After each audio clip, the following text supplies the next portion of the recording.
existiu algum outro povo antes de Adão? Porque isso é ensinado nas escolas. Existem escolas que estão agora tendo que ensinar o criacionismo e eles, depois de muitos anos convivendo com o darwinismo, né, que na realidade é uma teoria da evolução, agora eles estão querendo fazer uma associação do contexto darwinista da evolução com a criação, ou seja, o homem evoluiu e dessa evolução Deus escolheu um, e esse um Deus moldou para que fosse então o Adão de Deus, né? Mas que outras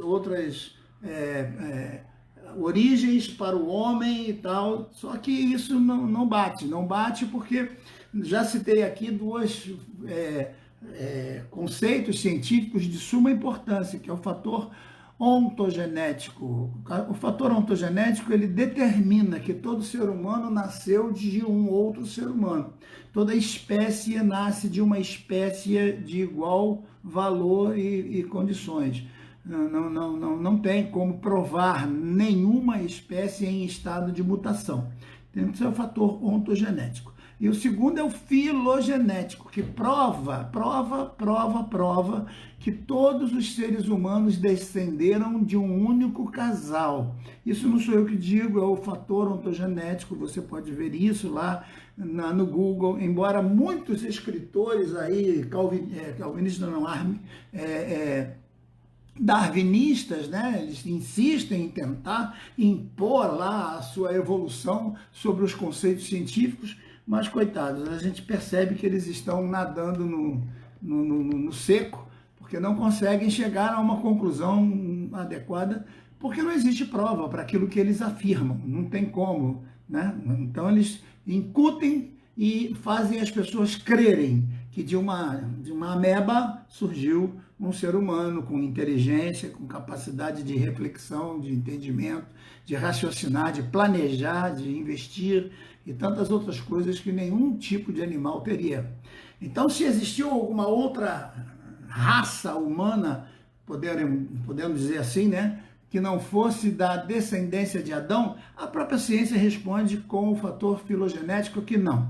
Todos nós descendemos de uma única semente, de um único casal, de um homem e de uma mulher, que para nós é Adão e Eva, e está fechado esse assunto. Mas e se existiu uma geração que não pecou? Então existe também uma teoria que diz que Adão teve uma grande família, e depois que há o pecado de Eva, ele é expulso, e ele vai gerar Caim depois do pecado. Então aquela geração que ficou dentro do jardim do Éden, que não foi expulsa. Sim, mas essa aí não tem na Bíblia, não tem nenhuma afirmação na Bíblia de que tenha ficado alguém no jardim. Pelo contrário, o jardim foi fechado, lacrado, o texto estabelece que 2 querubins foram colocados com espada na mão para que o homem não voltasse mais lá para nada. Então não tem contato de nada com o ser humano. O jardim foi completamente esvaziado, né? E o homem foi expulso de lá. Mas não adianta a gente ficar discutindo sobre essas questões aqui, o importante é a gente falar sobre a Bíblia, certo? A outra pergunta seria, como Caim seria marcado? Vamos falar sobre isso aqui daqui a pouquinho. Que marca Deus colocaria em Caim? A outra, com quem Caim casou, se só existia ele e Abel estava morto, né? E por último, a história dos judeus em relação ao sofrimento e angústia que eles passaram ao longo dos anos, se tem a ver com aquela triste palavra que eles disseram lá diante de Pilatos, que caia sobre nós, sobre nossos filhos e sobre toda a nossa descendência, essa maldição. Porque Pilatos pergunta, o que eu vou fazer com o sangue desse justo, que não tem cometido erro nenhum, eu não acho nele erro nenhum, e vocês querem que ele seja crucificado? E os judeus gritam, dizendo que caia sobre nós a culpa, né? E isso caiu realmente sobre eles, e a gente vai ver daqui a pouquinho. Vamos então para o contexto das primeiras perguntas. Reparem que quando há o pecado, quando Eva come do fruto e dá para Adão, a primeira reação é deles se separarem de Deus, se esconderem de Deus, dizerem que não tinham condição. E quando Deus os chama, Adão, onde tu estás, lógico que Deus, na sua onisciência, já sabia que Adão tinha pecado, já conhecia tudo aquilo, mas vai dar a ele uma condição de se explicar. Adão, cadê você? Ah, Senhor, eu fugi porque eu estava nu.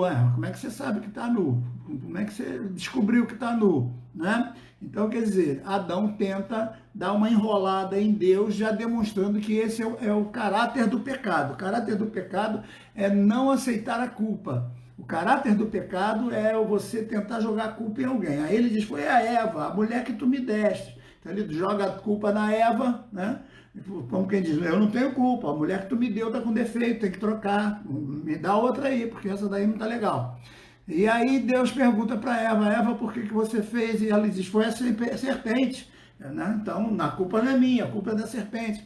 Então, essa é a ideia do pecado. Ele não aceita, ele não se arrepende, ele não reconhece o erro, ele sempre tenta culpar os outros por seus erros, e ele não aceita que ele tem que se arrepender, reconhecer os seus erros e se humilhar diante de Deus. Né? Então, o que vai acontecer? Deus vai jogar uma maldição. Deus amaldiçoa a terra, quando Deus diz, maldita será a terra a partir de agora. Quer dizer, então, a partir dali, o fruto não nasceria mais pela ação de Deus, o homem teria que trabalhar a terra, o homem teria que plantar para colher, não ia ser mais agora, né? E para o homem teria que ser o próprio trabalho, o suor do rosto para poder comer também. E para a mulher, Deus dá uma maldição interessante que eu quero que você preste atenção. Vamos lá no capítulo 3 de Gênesis para a gente ler. Vejam, reparem o versículo 16. E para a mulher, Deus disse, multiplicarei grandemente a tua dor. Para um pouquinho, dor de quê? Né? O que Deus amaldiçoou a mulher? O que ela vai ter a partir dali?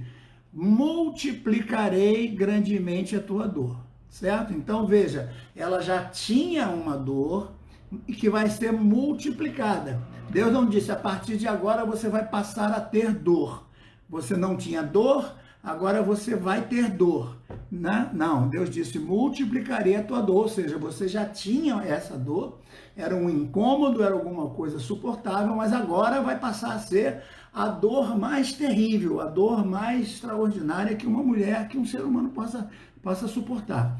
E há provas disso, de que a dor do parto é uma dor que o homem, por exemplo, não suportaria. Né? Uma dor incomparável, que a mulher sente para poder dar à luz. Ora, esse texto deixa a gente pensativo em relação a outros partos que possivelmente Eva deveria ter tido sem dor.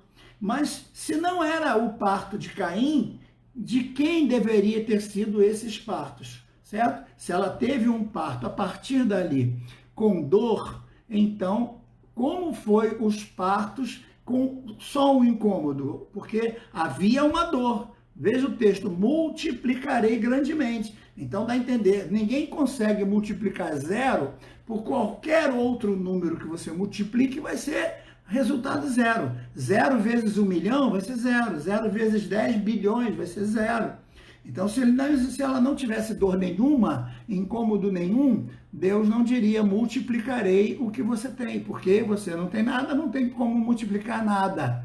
É importante, então, que você entenda isso aqui. Então, nesse contexto, a gente coloca a mente para trabalhar e pensa que antes de Caim nascer, alguém já deveria ter nascido. Mas por que ele não é citado? Porque não é contado. Note que quem está escrevendo, lembra daquela tabelinha que eu dei para vocês?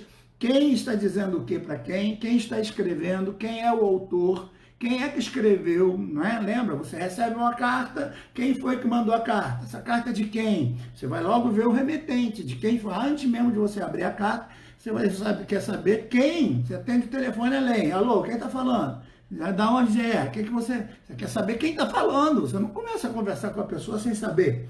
A mesma coisa é o texto bíblico. E aqui nesse caso é Moisés quem está escrevendo. E note que Moisés está escrevendo dentro de um conceito onde a mulher não era contada. Lembra quando Moisés se refere à saída dos filhos de Israel do Egito? Ele vai se referir somente aos 600 mil homens. ele não vai se referir às mulheres e às crianças de forma contável, ou seja, ele cita apenas que haviam mulheres e que haviam crianças, mas elas não são contadas. Ele diz, saíram 600 mil homens, fora mulheres e crianças. Mas é estilo de Moisés, é só porque Moisés era machista, não gostava de mulher. Não, não, não, não. Você vai encontrar os escritores do Novo Testamento, escritores do Evangelho, narrando, por exemplo, a multiplicação dos pães, falando que na primeira multiplicação, por exemplo, tinham lá quantos homens? Né? Quantos homens eram citados? Então você tem milhares de homens sendo citados e nenhuma mulher sendo citada, porque elas não são contadas, mas lá estavam, elas estavam lá. Então existiam quantos mil homens? Tantos, mas e as mulheres? Quantas? Não diz, mas haviam mulheres? Sim, mas por que elas não são contadas? Porque elas não eram contadas. Dentro do contexto teológico do Antigo Testamento, a mulher não era considerada uma pessoa proprietária, com autoridade pessoal, com competência de responder por si mesma. Então, até uma certa idade, quem respondia por ela era o pai. Depois de uma certa idade, quem respondia, depois de casada, quem respondia por ela era o marido. Então, a mulher não tinha autoridade de ser uma pessoa, para ser contada, né? Aqui no Brasil, por exemplo, as mulheres só passaram a ter direito a voto depois de Getúlio Vargas. Vocês podem ver isso aí lá para a década de 50 do século passado, né? Então, a mulher não era contada. Então, como que ela vai contar as mulheres dentro de um contexto onde só os homens eram contados? Então, voltando ao versículo 16, tem mais algumas coisas que a gente pode ler aqui, ó. Então, Deus disse assim: multiplicarei grande a tua dor e a tua conceição. Com dor darás à luz aos seus filhos. E o teu desejo será apenas para o teu marido, e este te dominará. Então você não terá mais condição de fazer o que você fez, dominar seu marido e dar ideias para ele, dominar a cabeça dele para fazer ele te obedecer. A partir de agora, a mulher vai ter que obedecer ao marido, tá certo? Então é importante você entender isso aqui, porque está dentro do contexto específico da Bíblia, onde você percebe que as mulheres não eram contadas, tá certo? Então, Caim foi o primeiro homem, mas já poderiam ter muitas filhas, muitas mulheres que já estivessem vivendo naquele período ali. Aí com quem ele casou? Com uma das suas irmãs, porque veja, Deus cria Adão, um homem, e Eva, uma mulher, e diz, crescer e multiplicar. E como eles vão crescer e multiplicar? Se os seus filhos crescerem e se multiplicarem entre eles mesmos. Então, nós aqui no Brasil, no nosso pensamento ocidental, o casamento de irmão com irmã não é permitido, mas nesse contexto dessa época aqui, porque depois da lei de Moisés para cá, essa forma de casamento ela é amaldiçoada por Deus, o próprio Deus percebe que não era como no passado, mas quando o homem conhece a maldade, quando o homem abre a mente dele para conhecer o pecado, aí Deus agora muda o conceito. Mas até ali, Deus estava estabelecendo que eles cresceriam e se multiplicariam, casando entre irmãos de forma natural, comum, como a gente vê os animais casando entre irmãos, o pai com os filhos com os pais. Esse é o conceito da Bíblia desse período aqui, certo? Então não quero analisar a Bíblia com o nosso olhar, com o nosso tempo, com a nossa visão, que a gente vai acabar, né? Então veja que está escrito esse contexto aqui, certo? Do surgimento dessa teoria que é importante a gente conhecer. No capítulo 4, versículo 1, a gente vai entender uma outra questão interessante, que, olha o que vai dizer, e conheceu, olha a palavra conhecer, e conheceu Adão a Eva, sua mulher. Ora, ele já não conheceu quando ela apareceu lá? O texto não diz lá no capítulo 2, que a gente estudou ontem, que quando Adão viu a mulher, ele já colocou, ela vai ser chamada mulher, né? Porque ela é osso do meu osso. Então ele já tinha já sabia quem era ela, já tinha conhecimento dela, da existência dela, de que ela seria sua companheira, de que estaria com ele. Já ele comeu o fruto que ela deu para ele. Então, note que a palavra conhecer aqui do capítulo 4 tem a ver com um conhecer íntimo, com um conhecer no sentido de sexo, de relacionamento íntimo, para que desse conhecimento a mulher possa conceber, dar à luz, certo? E é interessante, então, a gente ver nesse mesmo versículo primeiro, que diz assim, ó, e concebeu Adão a Eva, e conheceu, perdão, Adão a Eva, sua mulher, e ela concebeu e deu à luz a Caim. E então disse a mulher, finalmente alcancei do Senhor um homem, que em algumas traduções é um varão. Ora, vejam, quem já está cansado de ter filhas mulheres, de repente nasce um homem, então ela expressa isso com alegria. Ela diz, finalmente, caramba, depois de tanta mulher, finalmente nasceu um homem. Que bom, nasceu um homem, que bom, né? Eles não contavam as mulheres, certo? Você vê que quando se referem a Jacó, eles dizem o quê? Que eram 12 filhos de Jacó, né? E a Diná? A Diná era filha de quem? Não era de Jacó? Por que ela não ganha nada? Por que ela nem é lembrada? Ela nem é tocada, ela nem direito a nada ela tem, certo? Então pense nisso, nós estamos vendo uma cultura com o olhar de outra cultura. A nossa cultura aqui é uma e a cultura do que nós estamos lendo é outra. Então quando ela diz, finalmente alcancei um homem, alcancei um varão, um homem, é porque ela já tinha outras filhas, mulheres, com as quais esse Caim vai se casar com uma de suas irmãs, certo?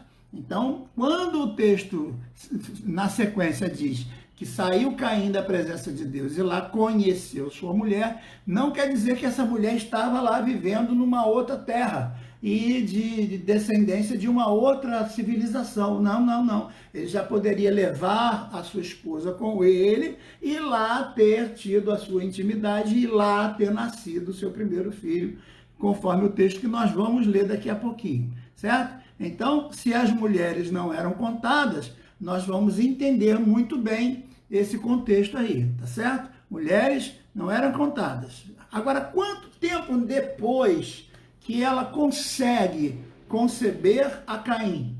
Porque ela não usava nenhum contraceptivo, ela não usava DIU, ela não usava camisinha, ela não usava comprimidos, né? Ela não usava pílula do dia seguinte, ela não usava nada disso. Então, dá a entender o quê? Que dentro de cada período, ela ovulava e engravidava, porque essa era a função. E esse é o costume lá de terem muitos filhos. Até hoje, o costume é encher a casa de filhos. Quanto mais filhos um homem tiver, mais abençoado culturalmente ele é visto por toda a sociedade. Então, quanto mais filhos, mais próspero, mais abençoado. Por quê? Porque você tem mais trabalhadores para trabalhar com você, você tem mais soldados para defender sua fazenda, seu território. Então, quanto mais filhos, mais poderoso você vai ser. E o fato de poder casar com várias mulheres ainda dá mais condição desse homem ter mais filhos ainda, não é? Então, nós estamos falando de outra cultura, de um outro povo que nada tem a ver com nós brasileiros, tá certo? Então, tá dando para entender até aqui? Vocês estão percebendo bem o que eu estou falando? Agora vamos ler, nós lemos Gênesis 4, verso 1. Vamos ler agora o Gênesis 4, verso 2. E deu à luz a mais um filho chamado Abel. E agora a Bíblia vai colocar um contextozinho aqui, pequenininho, que a gente lê e não entende e passa por cima. A Bíblia vai dizer, Abel foi pastor de ovelhas, enquanto Caim foi lavrador da terra. Então pensa só, um vai trabalhar a terra, depois do pecado ele vai ter que arar a terra, colocar a semente, deixar a semente crescer, ficar molhando todo dia para tirar todo tipo de capim, todo tipo de coisa. O outro cria ovelhas, e o que a ovelha come? O capim, ou então as sementinhas que já estão brotando que o outro plantou.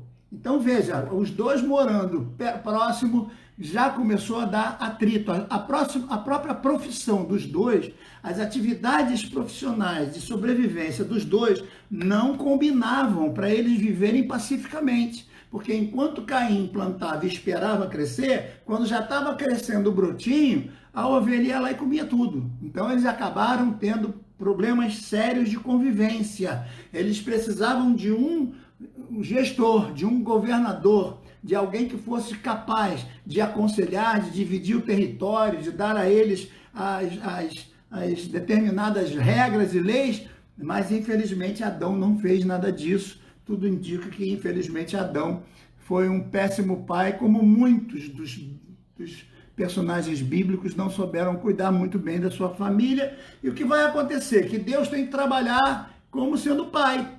Porque na hora que um vai oferecer ao Senhor um sacrifício, né, os dois voluntariamente vão oferecer a Deus, um vai pegar lá o fruto que ele trabalhou, que ele plantou, que ele vai oferecer para Deus.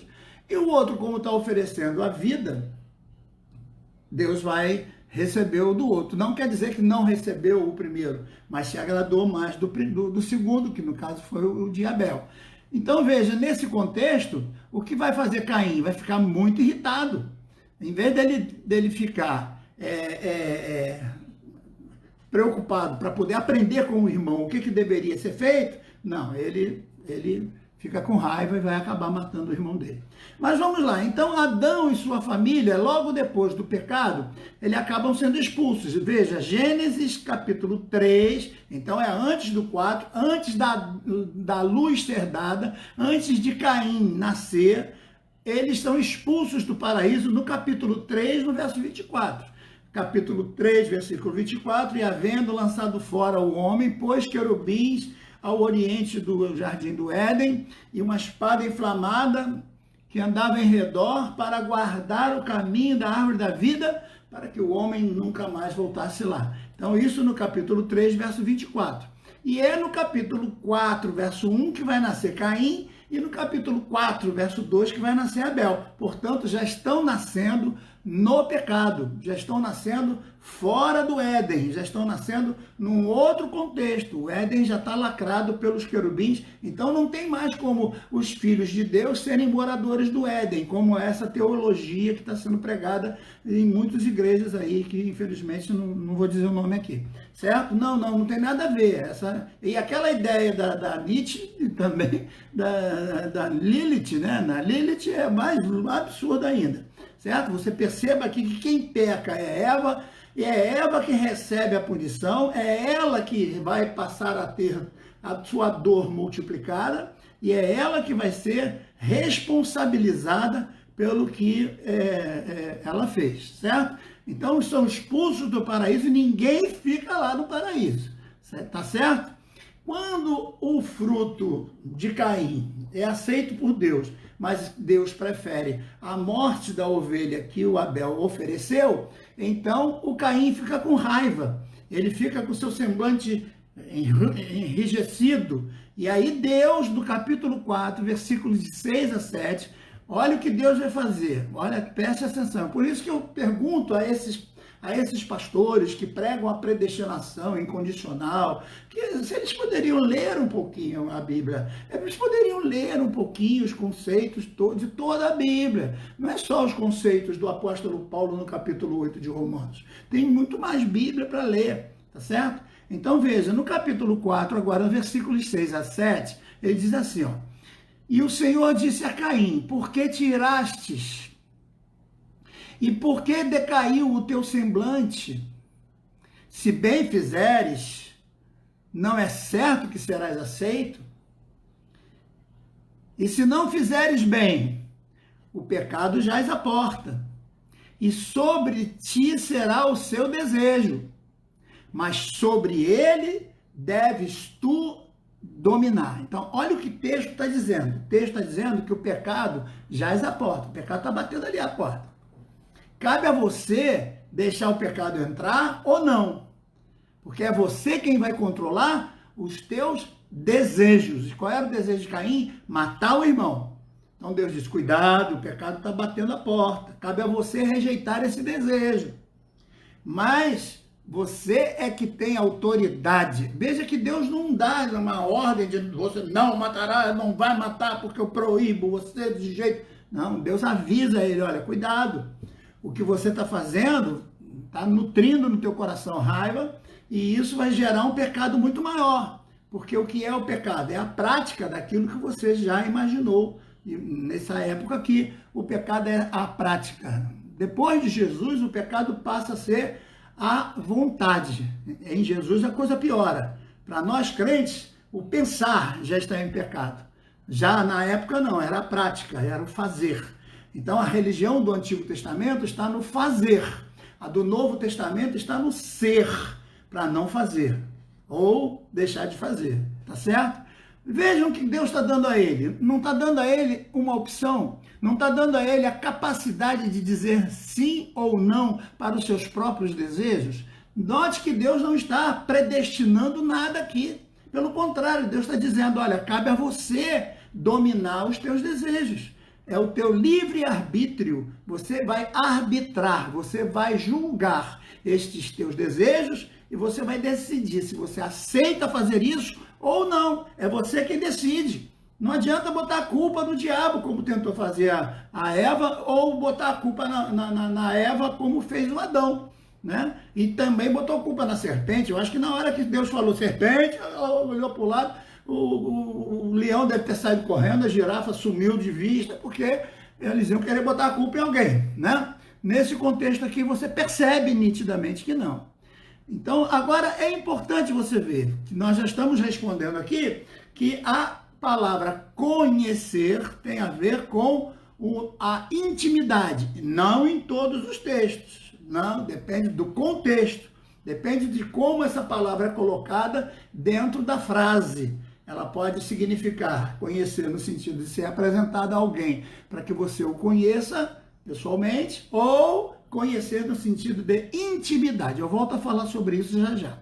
Agora, que sinal teria sido esse colocado lá na cabeça do Caim, né? Ou na pele do Caim, ou de que Deus estava falando com relação ao sinal? Para muita gente, eu já vi muita gente falando sobre isso, que Deus pintou Caim de preto. E daí vem a origem dos negros.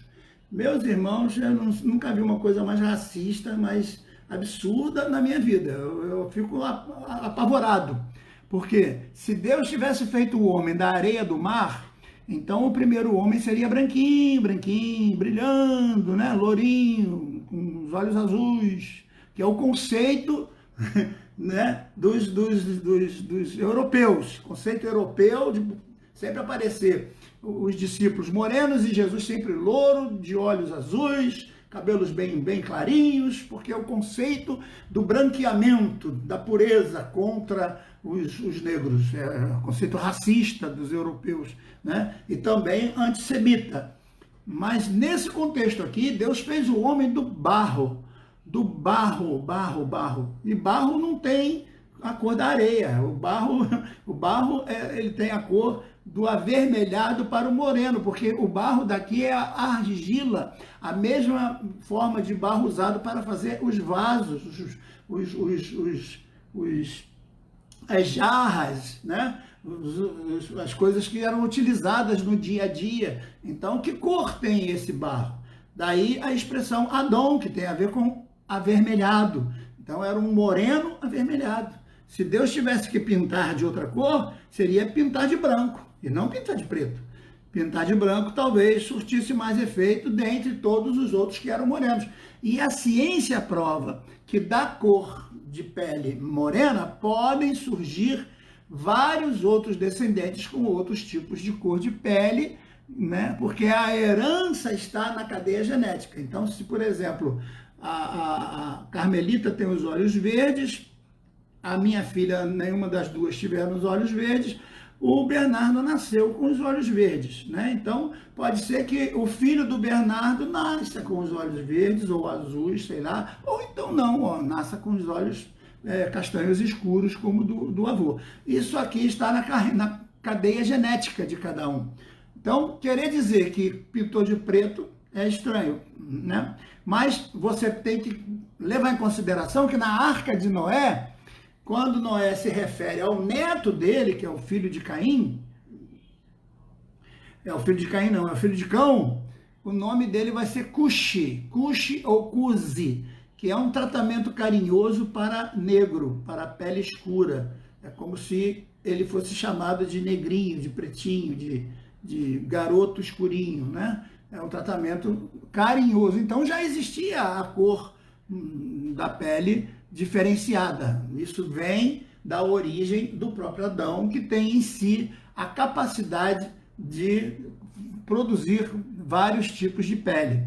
E isso tem a ver com Deus, porque se você olha para o monte, você vê montanhas verdes, um pouco mais escura, verde mais claro, verde não sei o quê, vários tons de verde, as flores com vários tons de coloridos, os peixes do mar, todos são coloridos. A criação de Deus é colorida. Então, o ser humano foi feito do barro, com as mãos de Deus. Então, o ser humano também segue essa sequência de ser colorido. Agora, que sinal foi esse que Deus colocou para que Caim pudesse ver? Talvez foi um sinal, uma marca. Tem pessoas que têm sinais, né? Às vezes um lado é cabeludo, às vezes a marca, uma mecha de cabelo é diferente dos outros. Eu já vi pessoas que têm o cabelo todo preto e uma mecha de cabelo é branca. Ou ao contrário, enfim, né? Ou então aquela questão do vitiligo que fica na pele da pessoa, aquelas placas, né? A psoríase que eu tenho, que são marcas na pele, que das pessoas podem ser observadas através dessas marcas. Não há nenhuma forma de nós sabermos como foi que Deus marcou Caim, mas era uma coisa visível que todos podiam vê-lo e identificar, certo? Mas é importante que a gente leia o texto do jeito que está escrito, Gênesis 4:15, que diz: o Senhor, porém, disse-lhe, portanto, ao Senhor, ele disse, porém, qualquer que me achar vai me matar. 7 vezes serei castigado. E pôs o Senhor um sinal em Caim, para que todos os que o vissem não o ferissem, caso ele fosse achado. Agora, o versículo 16, que é o pior da Bíblia, né? Na minha opinião. E saiu Caim de diante da face do Senhor e habitou na terra de Nod, do lado oriente do norte. Essa palavra oriente aqui eu não gosto. Pesquisa na Bíblia, tudo que vem do oriente é problema. Onde é que está a confusão hoje? Hein? Da onde está vindo as questões mundiais que estão atacando toda a terra? Da onde está vindo? Então, na Bíblia, o Oriente era sempre o problema. Em Jerusalém, o Geena ficava no lado do Oriente. O pecado sempre vem, né? Sodoma e Gomorra ficava do Oriente. Então, o Oriente é um problema sério na Bíblia. Vocês prestem atenção.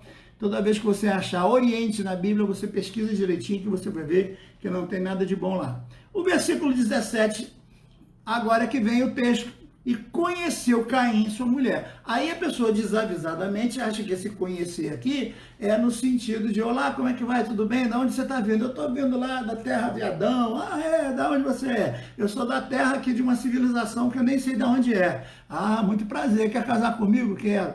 Não, o conhecer aqui dá a entender que ele já tinha a sua esposa e agora ele vai ter a sua intimidade com ela. Então o texto diz: e conheceu Caim, sua mulher, e ela concebeu e deu à luz a Enoque. E ele edificou uma cidade, chamou o seu nome conforme o nome do seu filho Enoque, certo? Então está bem claro aqui a palavra conhecer. A palavra conhecer, ela é usada muitas vezes nesse contexto aqui, dentro desse período. Repare agora o capítulo 4, versículo 25.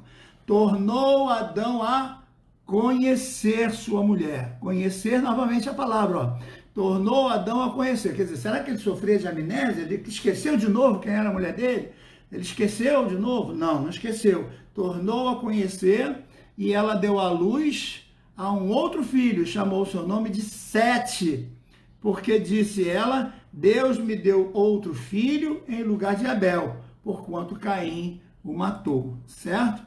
Agora, é importante você ver que dentro desse contexto bíblico, da interpretação bíblica, a palavra conhecer aparece em outros lugares. Por exemplo, Ruth 3, verso 3.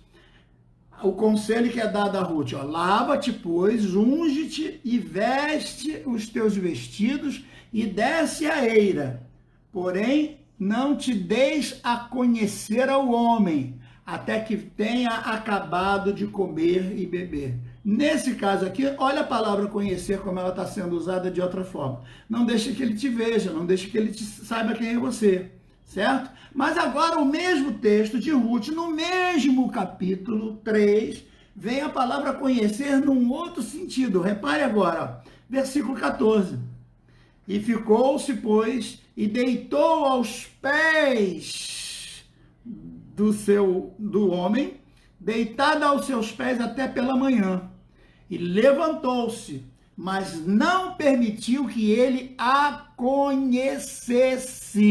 Aí ela ficou deitada nos pés dele. Como alguém pode deitar no meu pé e eu não saber que tem alguém ali deitado? Ela ficou deitada nos pés dele, como se fosse uma escrava dele, mas não permitiu que ele tocasse nela. Então, quer dizer, ela estava ali numa jogada de sedução, né? E ele aceitou, porque ele era um homem digno. Porquanto disse, não se saiba o que algumas mulheres poderão dizer, caso você o conheça. Então, se você se deitar com ele, vai ficar grávida e as mulheres vão dizer o quê? Tá certo? Então, é importante que você entenda o mesmo contexto da mesma palavra em dois aspectos diferentes do mesmo autor. No mesmo capítulo, a palavra conhecer está se referindo a se dar a conhecer, a ser identificada, e a outra, conhecer no sentido de intimidade, de sexo, de comportamento mais íntimo, no sentido mais profundo. Amém até aqui, pessoal? Está todo mundo entendendo? Então, como é que você vai perceber a palavra dentro do contexto? É o contexto da palavra que estabelece o valor que a palavra tem. Fica bem claro isso para você, tá certo? Muito bem, e agora chegamos à última questão, que é o texto que foi estabelecido, que eu falei para vocês de Mateus 27, com relação ao que os judeus disseram no julgamento de Jesus, certo? A partir do versículo 20, capítulo 27 de Mateus. Mas os príncipes dos sacerdotes e os anciãos perturbaram a multidão e persuadiram que pedissem a Barrabás e que matassem Jesus. Respondendo Pilatos, disse-lhe, qual desses dois quer que vos solte? E eles disseram, a Barrabás. Disse-lhes Pilatos, o que farei então de Jesus chamado Cristo? Disseram-lhe todos, seja crucificado. Então Pilatos, porém, perguntou, mas que mal ele fez? E eles clamavam ainda mais alto, dizendo que seja crucificado, que seja crucificado. Então Pilatos, vendo que nada aproveitava, antes o tumulto ainda crescia, tomou água, lavou as suas mãos diante de toda a multidão, dizendo, estou inocente do sangue deste justo, considerai isto. E aí é que ele vai fazer a pergunta. E respondendo todo o povo disse, o seu sangue caia sobre nós e sobre nossos filhos. Então soltou-lhes Barrabás e, tendo mandado açoitar a Jesus, os entregou para ser crucificado. Está bem claro o texto. Note que eles dizem, respondendo ao que Pilatos falou no versículo 25, caia sobre nós o sangue deste justo, sobre nós, sobre nossos filhos. Então, eles estavam ali no ano 33 da vida de Jesus, portanto, 33 da nossa era, depois de Cristo. E no ano 70, vem a invasão de Tito, né, o general romano, que invade, filho do Vespasiano, que era o imperador, e vai cercar completamente a cidade, vai destruir o templo, vai destruir completamente a cidade, vai se cumprir o que Jesus diz, quem estiver na cidade, fuja para os montes, quem estiver no monte, não entre na cidade, a maior desolação de todas vai acontecer, e eles serão todos, os sobreviventes vão ser feitos de escravos. Depois eles vão ser levados para todas as nações, e aquele capítulo 21 de Mateus, versículo 24, Jerusalém será pisada pelos gentios, né? E até que o tempo dos gentios se completem, se cumpriu no ano 70, e os gentios então invadiram e destruíram tudo, expulsaram os judeus.